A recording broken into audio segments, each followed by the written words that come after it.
So with 2 games left in Nations League B, Group 2, England sits second and in need of a result tonight if they are to be promoted automatically.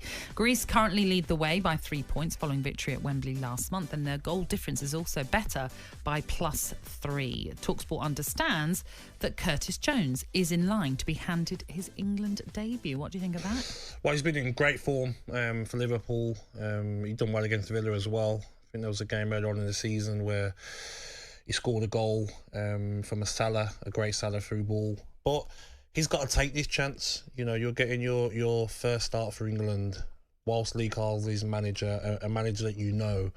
Go and show Thomas Tuchel. He'll be watching the game 100%. Of course. What I can do, can handle the pressure playing for my country. Can I handle playing with these top players? He's going to play blocks of Harry Kane tonight, Kyle Walker in there, Jude Bellingham. Go and show why you've been given this chance, because if you don't, then you've got, like we said earlier, you've got Foden, Palmer to come back. Yeah. You've got like some Morgan Rogers fighting for that same spot in that attacking midfield role. So he has to take his chance. He really has to take his chance this evening. Like all the players that might go out there, Lewis Hall at left back as well. He's got to take his chance tonight.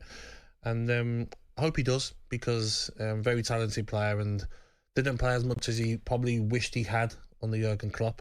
And I'm sure at the start of the season he says Arne Slot he's playing better under him than he did under Klopp. So great start to the season. Yeah, you deserve a call up to the national team. Go and show tonight. Yeah, why you've been picked. Well, controversy does surround the makeup of this squad after England defender Jarrett Branthwaite became the 9th even selected player to drop out through injury. Speaking to ITV, Captain Harry Kane was strident when asked whether he was disappointed that so many, though some injuries are of course legitimate, will be sitting out these couple of games. Every camp people were excited to come, every camp people wanted to play for England. And yeah, that's the most important thing. I think England comes before anything. England comes before club. England is the most important thing you play as a professional footballer. So and Gareth was hot on that, and he weren't afraid to make decisions if that started to drift from certain players. It's a shame this week. Obviously, it's a tough period of the season, and maybe there's been taken advantage of that a little bit. I don't really like it, if I'm totally honest. I think, like I just said there, I think England comes before anything, any club situation. Interesting comments there from the England captain then. Let's join up with our England legend, Stuart Pearce, who's out in Athens. How are you doing, Stuart? Good morning, Pearcey. Morning, everyone. I'm outside Gabby's house in the West Midlands here, as you can see in the backdrop. Gabby's is slightly bigger, to be quite honest with you, because he's looked after his money, which is good news. Just to paint a picture for those that aren't tuned in onto YouTube, that's the Acropolis, isn't it, in the background? Is that right? It is. Yes, it stunning. is. Oh, you've done your history back in the day, didn't you? The Acropolis. It's beautiful. Absolutely stunning. Right, let's get straight to it. Harry Kane's comments. What do you make of them, Stuart? Very refreshing, personally. As you can imagine, I embraced them. I thought, fair play to you. You're the England captain. You're proud to represent your country.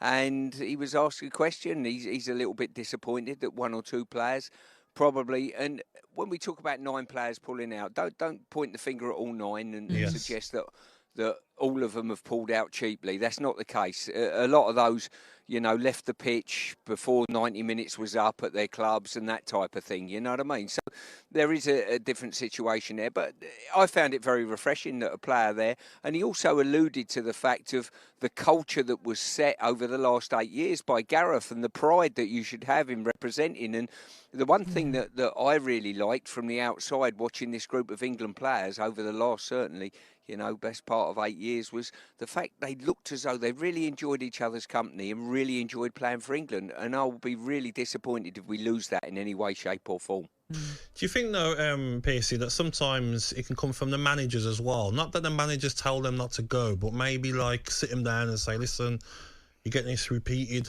injury, maybe a little calf strain, a little you maybe stay. Do you reckon that happens with managers? 100%, yeah, there's no doubt about that. As I say, when I was in post, a lot of the conversations I had were with the managers, but it always boils down, and I even had it with Brian Clough on occasion. He said to me, look, if you want me to pull you out, I can, you know what I mean? So he was happy to take the fall for me, but I always felt as I was strong enough never to pull out of an England squad, you know what I mean? And the bottom line is, if the managers pick up that the players always want to go and represent their countries, they're the ones who get the last day, because managers physically can't stop them going. So, yes, I understand. You're right in what you say, Gab, that the managers do try and influence it a little bit, and they want their players to go at certain times when it benefits the club, and at other times when it doesn't, they don't want them to go. But the players have to be strong. Do you think, though, Pearcey, that like some of the players that pull out of international duty, then the following weekend they're starting and they're playing 90 minutes, how frustrating must that be for a manager? And you're like, well, I'm sure you could have maybe played the second game with us. Yeah.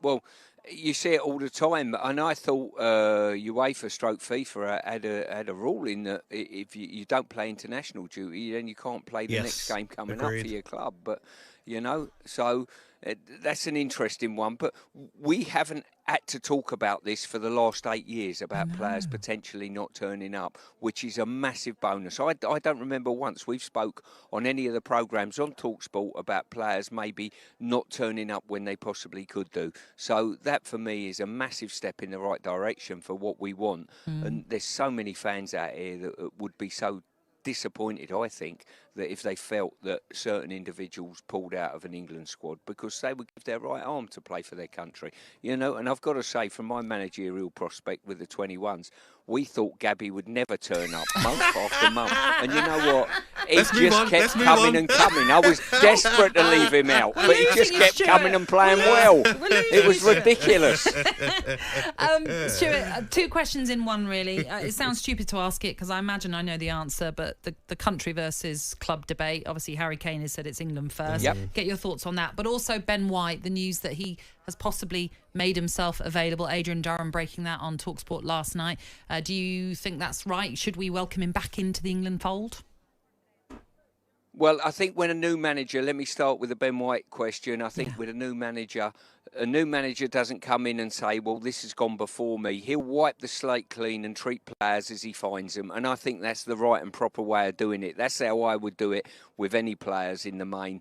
Just turn around and say, look, I'll judge for myself, thank you very much. Unless he gets a guidance from the FA that, look, whatever you do, you cannot pick this player, which I very much doubt will be the case. They will leave it to the manager. So I think if he thinks Ben White's good enough, he'll certainly ask the question, I'm sure, and then it's down to Ben White. The other side of that is, I think the two go hand in hand in many ways. If you ask me, the proudest moment of my life was captaining England and playing for England. Other individuals might have a slightly different mentality, but I always felt if England do well and win something, you affect 60, 70 million people. If a club do something well, if it's a big club, maybe in our country, maybe 1 million people. You know what I mean? And that tells you everything in my eyes. It just depends what you've got in your heart, for your country. Sure. Oh, Stuart, it looks absolutely fabulous where you are. Go on, Gabby. I can see Adrian Durham behind you. He's telling you to hurry up so you go on a nice tour of Athens. Yeah. Pearcey? Yeah, he's billed himself as the Ginger Greek. The Ginger Greek Adonis, indeed. Stuart, thank you. He is. Lovely. Good to talk to you. Have a good day. talkSPORT Breakfast, waking you up Monday to Friday morning from 6 a.m. on AM, on DAB, via the talkSPORT app and on your smart speaker. talkSPORT.